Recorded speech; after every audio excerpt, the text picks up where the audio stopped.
আকাশের মেঘমালা আল্লাহ নবীকে ছায়া দেয়। আল্লাহু আকবার। সাআতিশ শাজারু নাতাকাল হাজারু শাক্কাল কমারু বিইশারাতিহি। আল্লাহু আকবার। ইমামুল আম্বিয়া সাইয়্যিদুল মুরসালিন খাতামুন নবিয়্যিন, যেই নবীর জন্য কুল কায়নাত পাগল, ঠিক কিনা বলেন? যেই নবীর জন্য গাছ পাগল, যেই নবীর জন্য মাছ পাগল, যেই নবীর জন্য সারা পৃথিবী পাগল, যেই নবীর জন্য কুল কায়নাত পাগল, ওই নবীকেও দ্বীনের জন্য রক্ত দিতে হয়েছে। আর তুমি আমি কি মুসলমান হয়ে গেছি? নামাজের কোনো ঠিক নাই, রোজার কোনো ঠিক নাই, দ্বীন ধর্মের কোনো ঠিক নাই। আল্লাহ তাআলা হাসরের ময়দানে প্রত্যেকটা মানুষকে ধরবে, প্রত্যেকটা মানুষের কাছে আল্লাহ তাআলা তার দায়িত্ব সম্বন্ধে জিজ্ঞেস করবেন। আল্লাহ তাআলা প্রত্যেকটা মানুষকে আল্লাহ তাআলা দায়িত্ব দিয়া দুনিয়াতে পাঠাইছে। আপনি আমি যদি সেই দায়িত্ব পালন না করি, তাহলে আল্লাহর আদালতে সেই দিন আমাদেরকে জবাব দিতে হবে, ঠিক কিনা বলেন? আর আল্লাহর আদালতে আমাদের জবাব দেওয়ার কোনো ভাষা থাকবে না, থাকবে? এবার আসেন মুসলমান, বিশ্বনবী সাইয়েদনা আবু বকর বলেন, আমি আল্লাহর নবীকে নিয়ে মক্কার থেকে মদিনার দিকে যাচ্ছি। ৩-৪ দিন সফর করার পরে আল্লাহর নবী ক্লান্ত হয়ে গেলেন, ক্ষুধার্ত হয়ে গেলেন। জিজ্ঞেস করলেন, আনা আতশানুন জিদ্দান ইয়া আবা বকর, আবু বকর আমি ক্লান্ত পরিশ্রান্ত, আপনার কাছে কোনো খাবার দাবার আছে কিনা? সাইয়েদনা আবু বকর বলল, গো আল্লাহর নবী, আমার কাছে কোনো খাবার নাই, যা ছিল শেষ হয়ে গেছে। সাইয়েদনা আবু বকর বলেন, আল্লাহ নবী আমার কাছে খাবার চেয়েছেন, আমি নবীকে খাবার দিতে পারি না, এর চাইতে কষ্ট আমার কাছে আর কিছু হতে পারে না। অথচ এই আবু বকর সে আবু বকর, আল্লাহ নবী শুধু বলেছেন, আবু বকর যুদ্ধের ময়দানে যেতে হবে, অস্ত্র শস্ত্র কিনবো, টাকা পয়সা যা আসে নিয়ে আসেন। সাইয়েদনা আবু বকর বাড়িতে যায়া লবণের বাটিটা পর্যন্ত আল্লাহ নবীর সামনে হাজির করেছে, লুসনিটা পর্যন্ত আল্লাহ নবীর কদমে হাজির করেছে, লুসনি লবণের বাটি। আল্লাহ রাব্বুল আলামিনের হাবিব জিজ্ঞেস করে, আবু বকর সব নিয়ে আসছেন, কিছু কি বাড়িতে রাইখা আসেন নাই? ওগো আল্লাহর নবী, যা ছিল লবণের বাটিটা পর্যন্ত নিয়ে আসছি, কিচ্ছু রাইখা আসি নাই। তাহলে বাড়িতে কি রেখে এসেছেন? সাইয়েদনা আবু বকর বলেন, বাড়িতে আল্লাহ আল্লাহর রাসূলকে রেখে এসেছি, আল্লাহ আল্লাহর রাসূলকে রেখে এসেছি। সেই আবু বকরের কাছে আল্লাহর নবী খাবার চেয়েছেন। সাইয়েদনা আবু বকর বলে, আমার কাছে কোনো খাবার দাবার নাই, সব শেষ হয়ে গেছে। আল্লাহ নবী বলে, আবু বকর পানিও কি নাই? বলে, পানিও শেষ হয়ে গেছে। কত কষ্ট করেছেন নবী। মক্কা থেকে মদিনার দূরত্ব হলো বর্তমানে 550 কিলোমিটার, কিন্তু 1450 বছর আগে 550 হবে না, তখন হবে 1500 কিলোমিটার। কারণ ওই সময় তো আধুনিক রাস্তাঘাট ছিল, পাহাড়ি পথ, মরুভূমির পথ, আঁকাবাঁকা পথ, জঙ্গল পাড়ি দিয়া যেতে হয়েছে মক্কা থেকে মদিনায়। বর্তমানের বিজ্ঞানীরা গবেষণা করে যে 1500 বছর আগে আল্লাহর পয়গম্বর মুহাম্মদ সাল্লাল্লাহু আলাইহি সাল্লাম কিভাবে হিজরত করলেন, তাদের মাথায় আসে না। কিভাবে আসবে? তিনি তো রহমাতুল লিল আলামিন, ঠিক কিনা বলেন? এবার আল্লাহর নবী সাইয়েদনা আবু বকরকে ডাক দিয়া বলে, আবু বকর দেখেন তো আশেপাশে কোনো বাড়ি ঘর দেখা যায় কিনা, ভালো করে খেয়াল করেন, নাইলে ঘটনাটা বুঝবেন না। আল্লাহর পয়গম্বর বলে, আবু বকর দেখেন তো আশেপাশে বাড়িঘর দেখা যায় কিনা। সাইয়েদনা আবু বকর বলেন, শত শত কিলোমিটার রাস্তা, মরুভূমি, পাহাড়ি পথ, এখানে আবার বাড়িঘর আসবে কোথায়? এখানে তো কোনো জীব জন্তুও থাকে না, এমন গহীন অরণ্য। আল্লাহ নবী বাড়িঘরের কথা বলল, বুঝলাম না। সাইয়েদনা আবু বকর চিন্তায় পড়ে গেছেন। সাইয়েদনা আবু বকর বলে, আল্লাহ নবীর বরকতি জবান মোবারক দিয়া বাড়ি ঘর আছে কিনা এই কথা বলার সাথে সাথে আমি 10টা কদম দিতে দেরি, দেখি আমার চোখের সামনে একটা মরুভূমির মধ্যে বাড়ি দেখা যায়। জোরে বলেন সুবহানাল্লাহ, আল্লাহু আকবার। সাইয়েদনা আবু বকর বলে, আমি দেখি মরুভূমির মধ্যে একটা বাড়ি দেখা যায়। আমি আল্লাহর নবীকে ডাক দিয়া বললাম, নবীজি উনজুর ইলাল আমাম, সামনের দিকে তাকায় দেখেন ওই যে একটা বাড়ি দেখা যায়। আবু বকর বলে, আমার মাথায় ধরলো না। আল্লাহ নবী বলতে বলতে দেখি মরুভূমির মধ্যে বাড়ি দেখা যায়। আল্লাহ নবী বললেন, আবু বকর চলেন, ওই বাড়িতে যে আমরা দুইজনে আশ্রয় নিব, তাদের থেকে আমরা মেহমানদারি গ্রহণ করব, আমরা তাদের কাছ থেকে পানি ঠানি চাইব, খাবার দাবার চাইব, কিছুক্ষণ সময় আমরা বিশ্রাম করব, তারপরে আবার রওনা দিব। সেদিন আবু বকর বলেন, আমি আল্লাহ রসুলের হাত মোবারক ধরে ওই বাড়ির দিকে হেঁটে যাচ্ছি। যেতে যেতে যেতে যেতে যখন বাড়ির সামনে গেলাম, দেখি মরুভূমির মধ্যে ভাঙ্গা একটা কুঠুরি, ভাঙ্গা একটা ঘর, ভিতর থেকে দরজা লাগানো। আল্লাহ নবী বলে, আবু বকর যান, ঘরের দরজায় নক করেন। আমি যে ঘরের দরজায় নক করলাম, ইফতাহিল বাব, কে ঘরের দরজা খোলো। একবার দুইবার তিনবার বলার পরে কেউ কোনো সাড়া দেয় না। চতুর্থবারের সময় ঘর থেকে আওয়াজ আসলো, কে গো তোমরা, কোত্থেকে আসছো, কি তোমাদের পরিচয়? সাইয়েদনা আবু বকর বলে, জিতু মিনাল মক্কা ইলাল মদিনা, আমরা মক্কা থেকে আসছি দুইজন মানুষ। জিনা মিলাল মক্কা ইলাল মদিনা, আমরা দুইজন মানুষ মক্কা থেকে আসছি, আমরা মদিনায় যাব, আমরা দুইজন মুসাফির, আমরা দুইজন। তো তোমরা মুসাফির হলে আমার বাড়িতে কেন আসছো? সাইয়েদনা আবু বকর বলে, শোনো, আমরা আসছি তোমার বাড়িতে, কিছুক্ষণ আমরা আশ্রয় গ্রহণ করতে চাচ্ছি, কিছুক্ষণ বিশ্রাম নিব।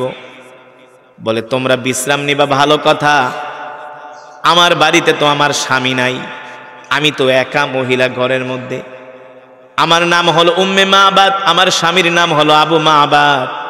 আমার স্বামী বকরি চড়ানোর জন্য মাঠে গেছে, সে বিকালবেলা বাড়িতে আসবে। তো তোমরা দুইজন মেহমান আসছো, আমি তোমাদের কি খেদমত করব? সাইয়েদনা আবু বকর বলে, যদি কোনো খাবার দাবার থাকে একটু দাও। বলে, শোনো, আমরা এতটাই নিঃস্ব মানুষ, গরিব মানুষ, আমাদের ঘরে কোনো খাবার নাই।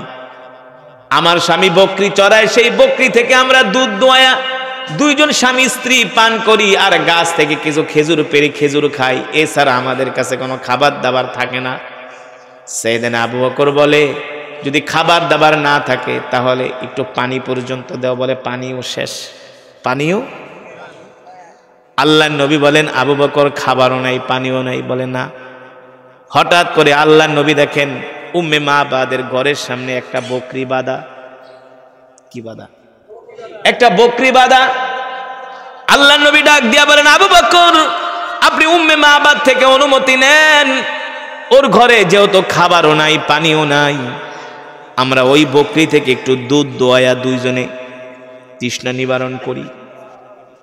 সাইয়েদনা আবু বকর বলল, উম্মে মাবাদ, ইয়া উখতি, তোমার ঘরের সামনে একটা বকরি বাঁধা আছে, যদি অনুমতি দাও আমরা ওই বকরি থেকে দুধ দোয়া দুইজনে পান করি। ঘর থেকে উম্মে মাবাদ বলে, পথিক, জানো না আমার ঘরের সামনে যেই বকরি বাঁধা আছে, এই বকরিটা হলো অসুস্থ বকরি, হাঁটতে চলতে পারে না, দুধ দিবে কোত্থেকে? ওই হাঁটতে চলতে পারে না, এই কারণে আমার স্বামী ওকে ঘাস খাওয়ানোর জন্য মাঠেও নিয়ে যেতে পারে না। আল্লাহর নবী বলে, আবু বকর, আপনি শুধু উম্মে মাবাদ থেকে অনুমতি নেন, অসুস্থ বকরি থেকে দুধ দোয়ানোর দায়িত্ব আমার। আর জোরে বলেন সুবহানাল্লাহ। সাইয়েদনা আবু বকর বিশ্বাস করেন, আল্লাহর নবীর জবান মোবারক দিয়া যেহেতু এই কথা বলেছে, অসুস্থ বকরি থেকে অবশ্যই দুধ। সাইয়েদনা আবু বকর বলে, উম্মে মাবাদ, অনুমতি দাও, অনুমতি দাও। মহিলা মানুষ, অসুস্থ বকরি দুধ দেয় না। আল্লাহর নবী বলে, আবু বকর, আপনি শুধু অনুমতি আনেন। একবার দুইবার তিনবার বলার পরে মহিলা রাগ করে কয়, যাও, পারলে দুধ দোয়ায় খাও, আমার কোনো আফসোস নাই।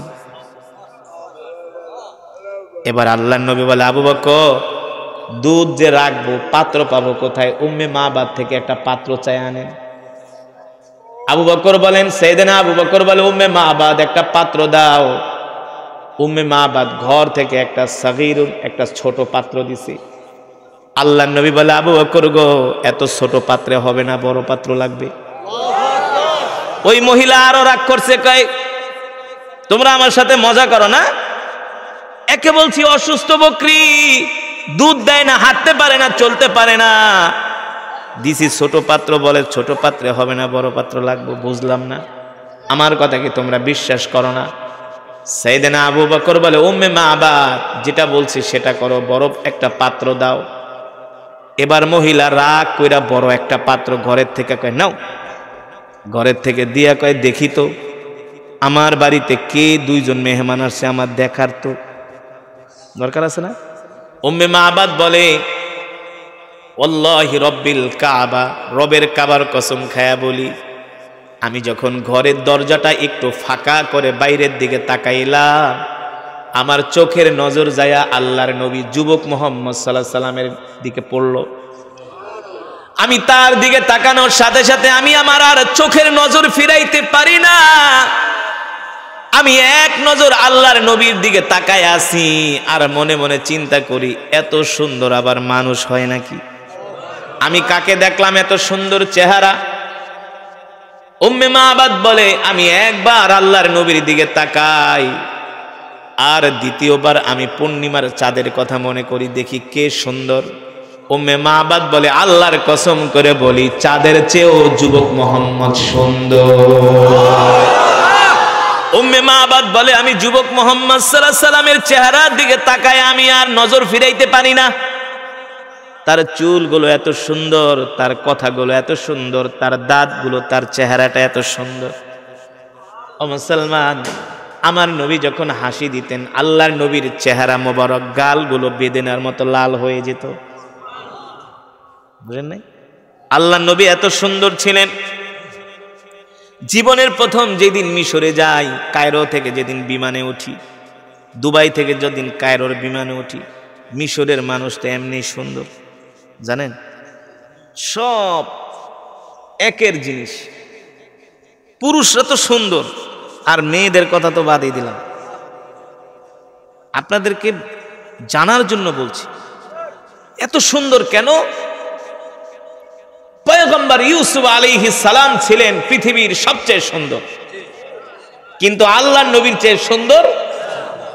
আল্লাহর নবী বলেন, আমার ভাই ইউসুফ হলো সাদা সুন্দর, আমি হলাম লাল সুন্দর। সাদা সুন্দর বেশি আকর্ষণীয় নাকি লাল সুন্দর? এই যুবক, যখন বিয়ে করতে যাইবা, দাদির কাছে জিগাইবা, দাদি যাইতেছি দেখতে, কয় শোন, আগে দেখবি কন্যার চেহারাটা লাল সুন্দর কিনা, কারণ লাল সুন্দর মানুষগুলো রোদ্রে গেলে চেহারা আরো বেশি আলোকিত হয়। ঠিক কিনা বলেন? আমার রাসূল ছিলেন, আমার কলিজার টুকরা নবী ছিলেন লাল সুন্দর। আল্লাহু আকবার। পৃথিবীর যত সৌন্দর্য আছে আল্লাহ তাআলা আমার নবীকে দান করেছেন। এই কারণে আম্মা জান আয়েশা রাদিয়াল্লাহু তাআলা আনহা বলেন, মিশরের রমণীরা পয়গম্বর ইউসুফের চেহারা দেখা আপেল কাটতে যায় আঙ্গুল কেটে ফেলেছিল, জানেন? হ্যাঁ, মিশরের রমণীরা পয়গম্বর ইউসুফ আলাইহিস সালামের চেহারার দিকে তাকায় আপেল খাইতেছে। আপেল তো দূরের কথা, কাটতে কাটতে আপেল শেষ, এবার আঙ্গুল কাটতেছে, রক্ত বের হচ্ছে, কারো কোনো অনুভূতি নাই, কারো কোনো খবর নাই। জুলাইখা ছিল চালাক মানুষ, কয় বান্ধবীরা রে, এতদিন আমার বদনাম করছো, আমি কোন গোলামের প্রেমে পাগল হইছি, এবার দেখছনি গোলামের চেহারা। জুলাইখার বান্ধবীরা কয়, বান্ধবী দূর থেকে তোমার সমালোচনা করছি, কিন্তু যার চেহারা দেখলাম মনে হয় সে মানুষ না, আসমান থেকে ফেরেশতা নেমে এসেছে। আম্মা জান আয়েশা রাদিয়াল্লাহু তাআলা আনহা বলেন, মিশরের রমণীরা পয়গম্বর ইউসুফ আলাইহিস সালামের চেহারা দেখা পাগল হয়ে গেছে, আঙ্গুল কেটে ফেলেছে। আমার স্বামী মুহাম্মদ সাল্লাল্লাহু আলাইহি সাল্লামের চেহারা যদি তারা দেখতো, শুধু আঙ্গুল কাটতো না, কলিজা কেটে ফেলতো, তারপরও আল্লাহর নবীর চেহারা মোবারক থেকে নজর ফিরাইতে পারতো না। এত সুন্দর ছিলেন আমার নবী। এবার উম্মে মাবাদ বলে, আমি যুবক মুহাম্মদ সাল্লাল্লাহু আলাইহি সাল্লামের চেহারার দিকে তাকায়া আমার আর দুনিয়ার কোনো খবর নাই।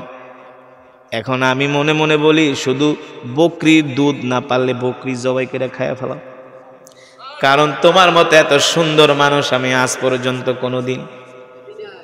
এবার উম্মে মাবাদ বলে, আমি যুবক মুহাম্মদের দিকে যতই তাকাই ততই তার জন্য আমার মায়া লাগে, ততই আপন মনে হয়। আল্লাহু আকবার। কেন আপন মনে হবে না? উম্মে মাবাদ তো তার উম্মত, ঠিক কিনা বলেন? এবার উম্মে মাবাদ বলে, ঠিক আছে তোমরা দুধ দয়া খাও, এবার আল্লাহর নবী ওই পাত্র নিয়ে অসুস্থ বকরির কাছে যেতে যেতে আল্লাহর রসুলের বরকতে অসুস্থ বকরি সুস্থ হয়ে গেছে। আর জোরে বলেন সুবহানাল্লাহ, আল্লাহু আকবার। আল্লাহর নবী ডাক দিয়ে বলে, বকরি ব্যাপার কি, তুমি না অসুস্থ?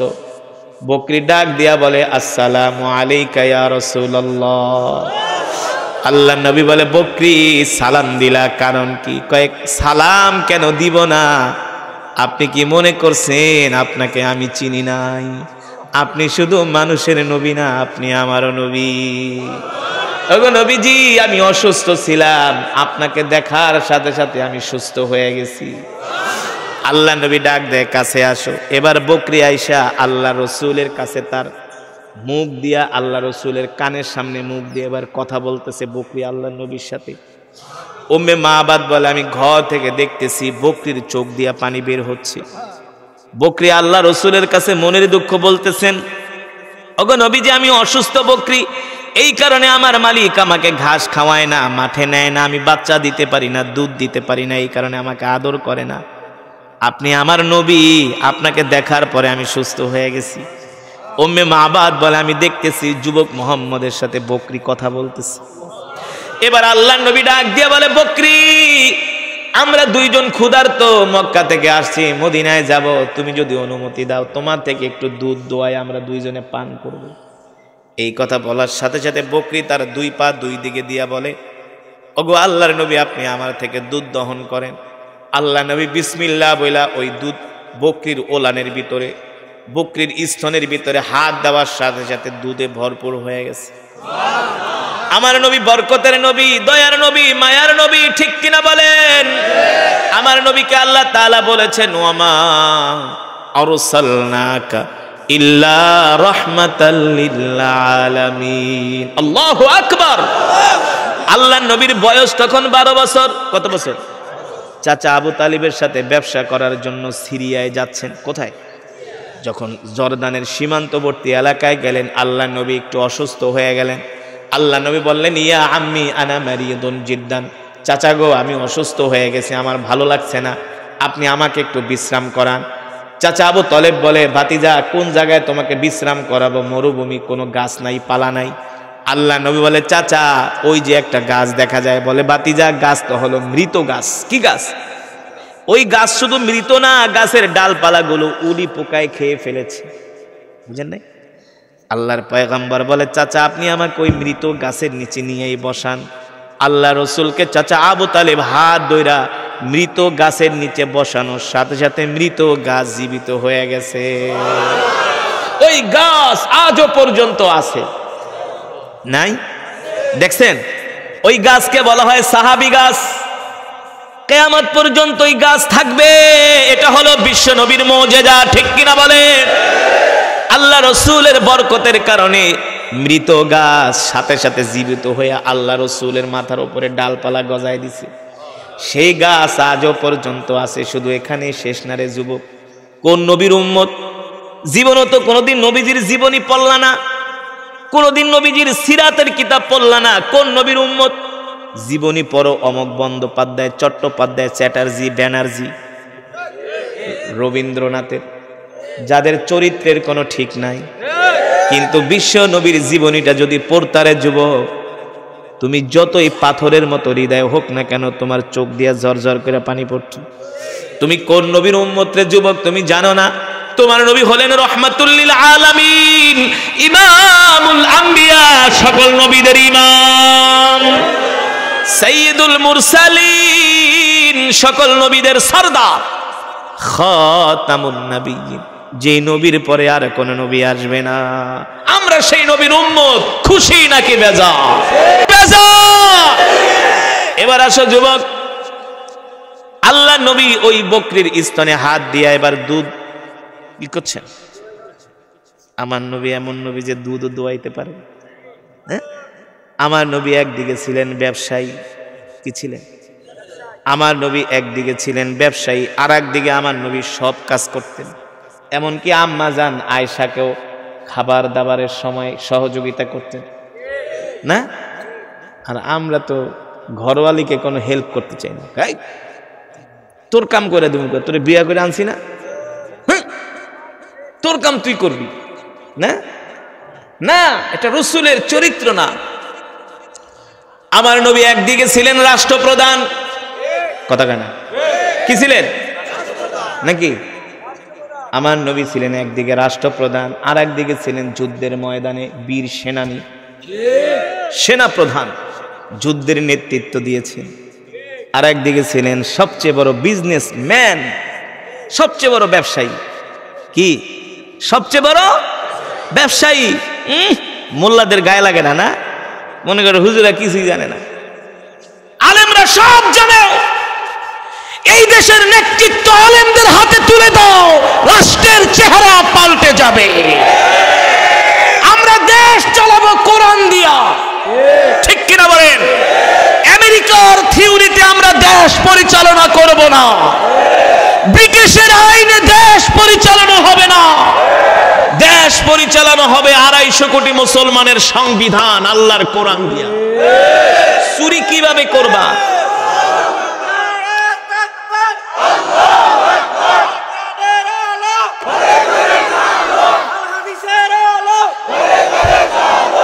চুরি কিভাবে করবা? টেন্ডারবাজি কিভাবে করবা? একেবারে হাত কেটে দেওয়া হবে।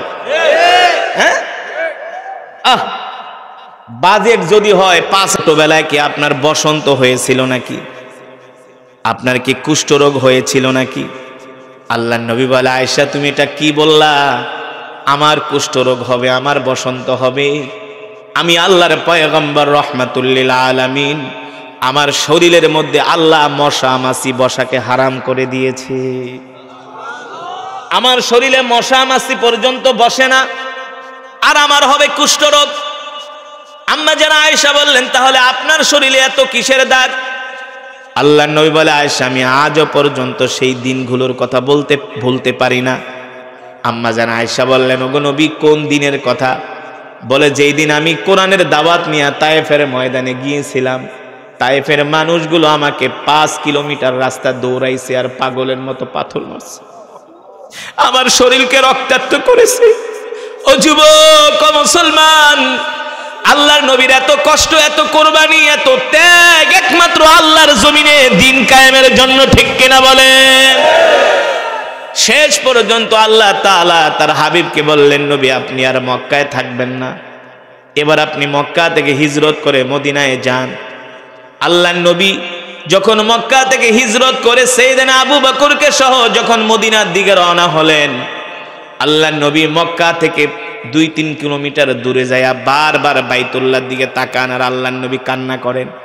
নিজের মাতৃভূমি ছেড়ে যেতে মন চায় না, নিজের বাপ দাদার ভিটা কেউ ছাড়তে চায় না, কিন্তু আল্লাহর নবী দ্বীনের জন্য, ইসলামের জন্য ছেড়েছেন। ও যুবক, এই কারণেই আল্লাহর নবী হাসরের ময়দানে প্রত্যেকটা যুবককে ধরবেন, প্রত্যেকটা মুসলমানকে ধরবেন, যে আমি আল্লাহর দ্বীনের জন্য জান দিছি, মাল দিছি, রক্ত দিছি, পাথর খাইছি, তোরা আমার উম্মত হইয়া কি করছস? ঠিক কিনা বলে? তোরা আমার উম্মত হইয়া কি করছস? অথচ আমাদের উচিত ছিল আল্লাহর জমিনে দ্বীন কায়েমের জন্য, কোরআনের আইন প্রতিষ্ঠা করার জন্য এই জমিনের মধ্যে আমাদেরকে আন্দোলন করা, ঠিক কিনা বলে? ঠিক কিনা বলেন? আজকে ওরা আমাদের ভোটে নির্বাচিত হয়ে এসি রুমের ভিতরে বৈশা বৈশা ওরা জনগণের অর্থ আত্মসাৎ করে আর জনগণের দফা ঠান্ডা করে। এবার আল্লাহ তাআলা নির্দেশ দিলেন, হাবিব আপনি মক্কা থেকে হিজরত করে মদিনায় যান। সাইয়েদনা আবু বকর সহ আল্লাহর নবী মক্কা থেকে হিজরত করে মদিনায় রওনা করলেন। সাইয়েদনা আবু বকর সাথে কিছু খাবার দাবার নিয়ে নিলেন। 2-3 দিন জার্নি করতে করতে আল্লাহর নবী ক্লান্ত হয়ে যান।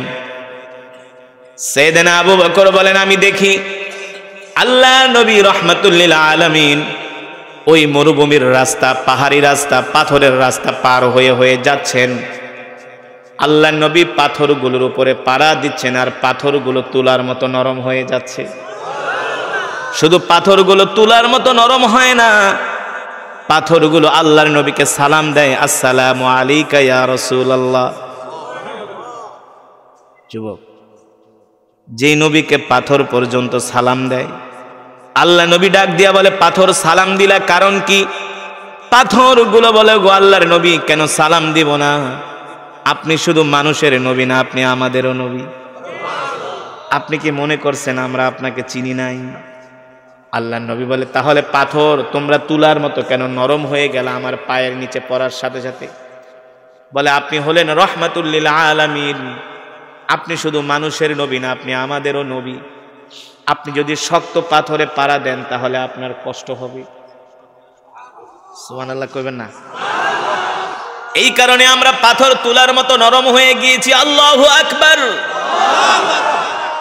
সাইয়েদনা আবু বকর বলে, গাছগুলো দেখে আল্লাহর নবীকে সালাম দেয়। আল্লাহর নবী ডাক দিয়া বলে, গাছ সালাম দিলা কারণ কি? বলে, কেন সালাম দিব না? আপনি শুধু মানুষের নবী না, আপনি আমাদেরও নবী।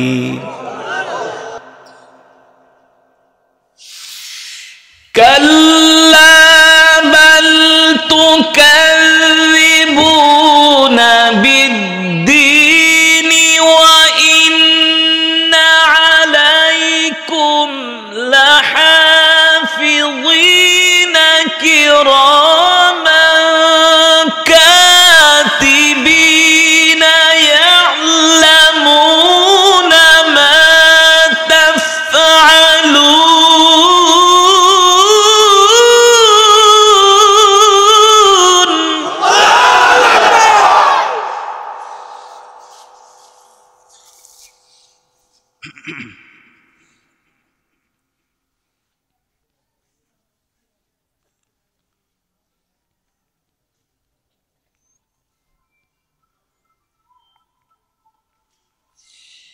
كراما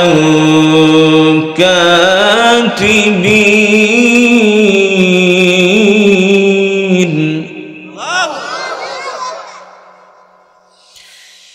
كراما كاتبين يعلمون ما تفعلون إن الأبرار لفي نعيم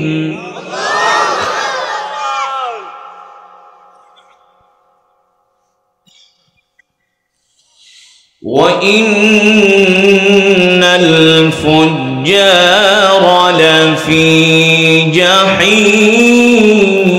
جحيم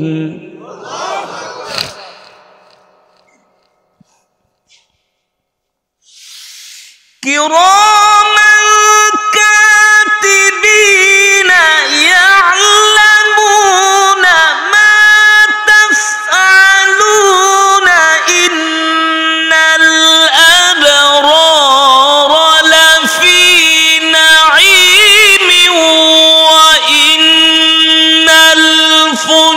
الفجار لفي جحيم.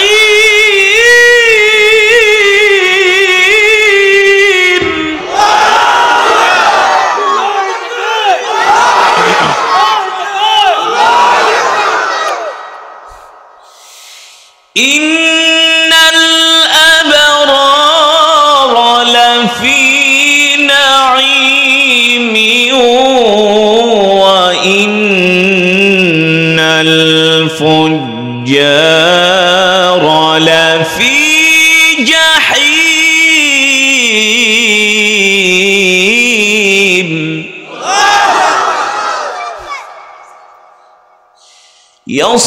يصلونها يوم الدين وما هم عنها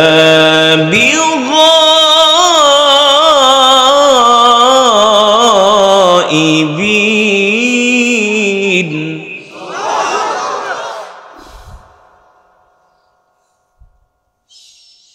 وما هم عنها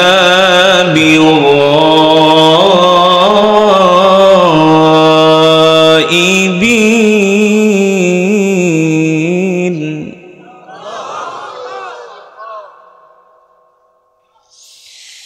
وما أدراك ما يوم الدين.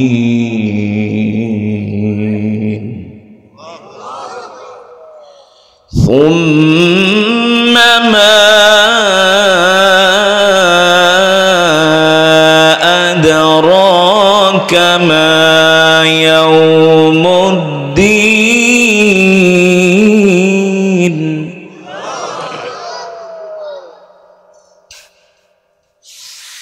وما أدراك ما يوم الدين ثم ما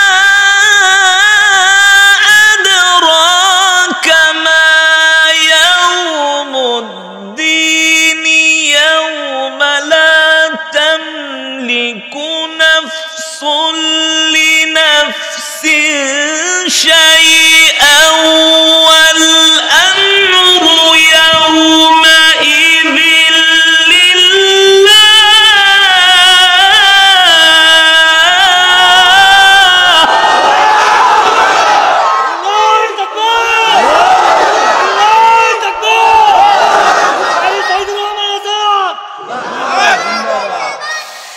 وما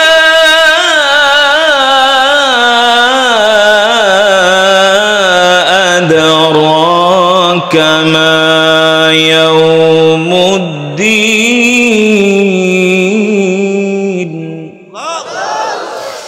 ثم ما أدراك ما يوم الدين يوم لا تملك نفس لنفس شيئا والأمر يومئذ لله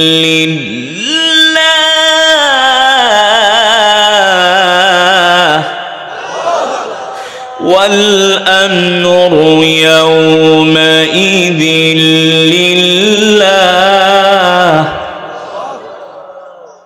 والأمر يومئذ لله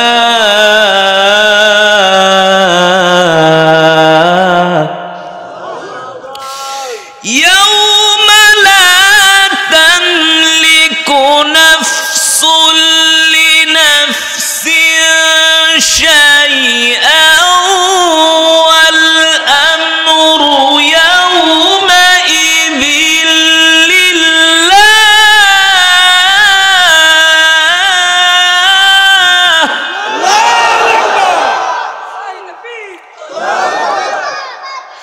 يوم لا تملك نفس لنفس شيئا والأمر يومئذ لله والأمر يومئذ لله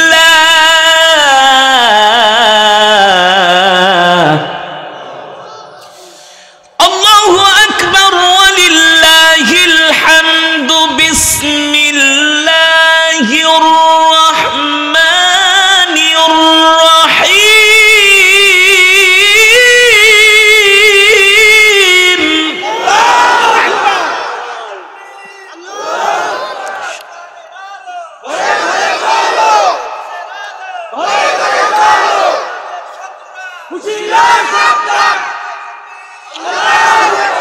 بسم الله الرحمن الرحيم قل هو الله أحد الله الصمد لم يلد ولم يولد ولم يكن له كفوا أحد بسم الله الرحمن الرحيم بسم الله الرحمن الرحيم قل هو الله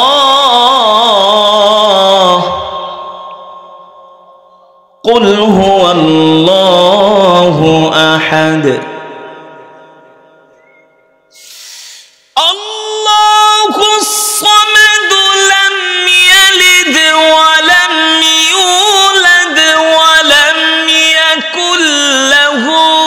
كفوا أحد بسم الله الرحمن الرحيم قل هو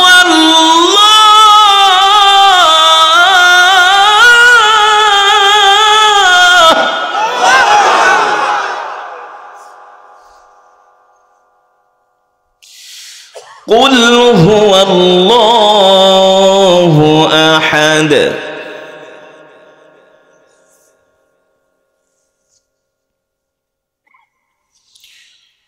الله الصمد لم يلد ولم يولد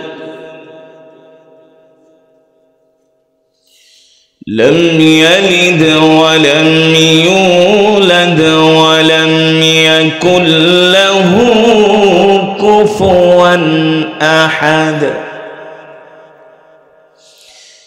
بسم الله الرحمن الرحيم بسم الله الرحمن الرحيم قل هو الله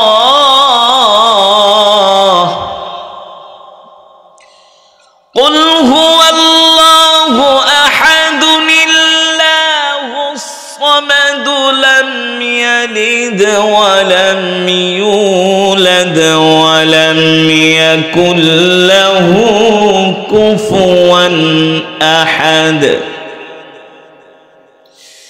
لم يلد ولم يولد ولم يكن له كفوا أحد بسم الله الرحمن الرحيم قل أعوذ برب الناس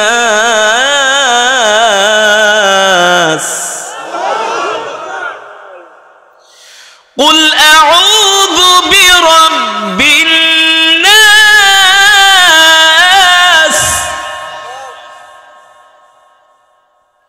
ملك الناس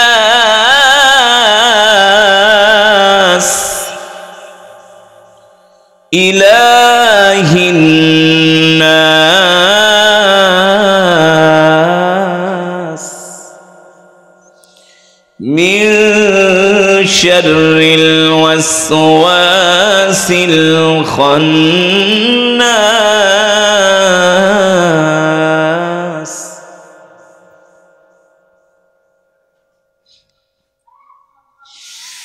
قل أعوذ برب الناس ملك الناس إله الناس من شر الوسواس الخناس الذي يوسوس في صدور الناس من الجنة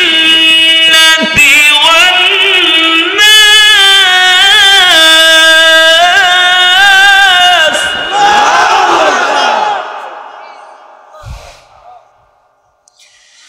من شر الوسواس الخناس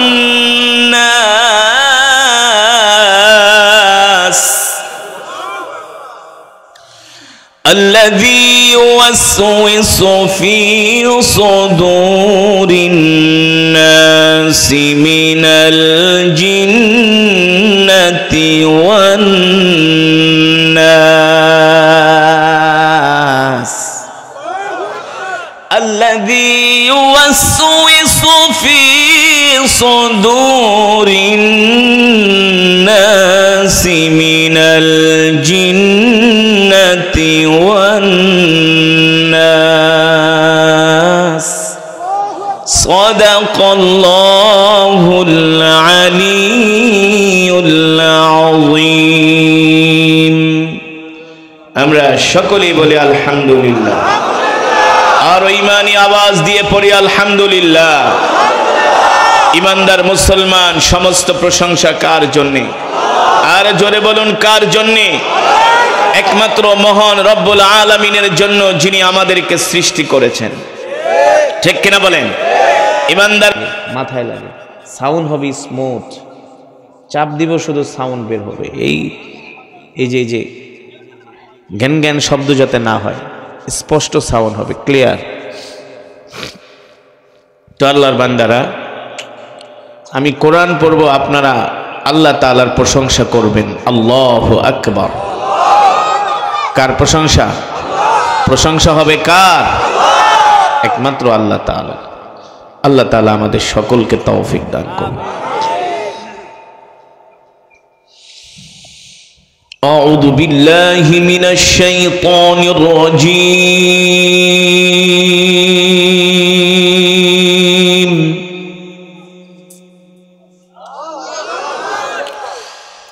বিসমিল্লাহির রহমানির রহিম।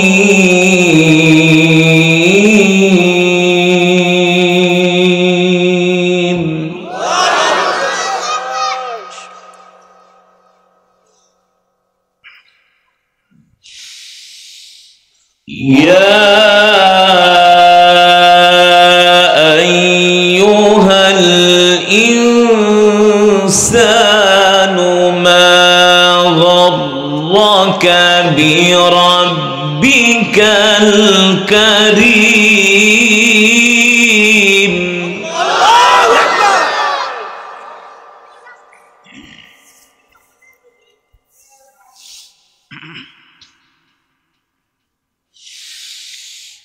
يا أيها الإنسان ما غرك بربك الكريم الذي خلقك فسواك فعدلك.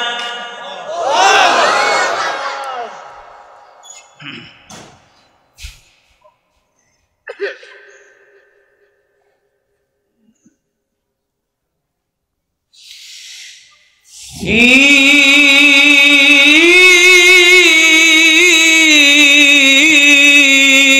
أي صورة ما شاء ركبك.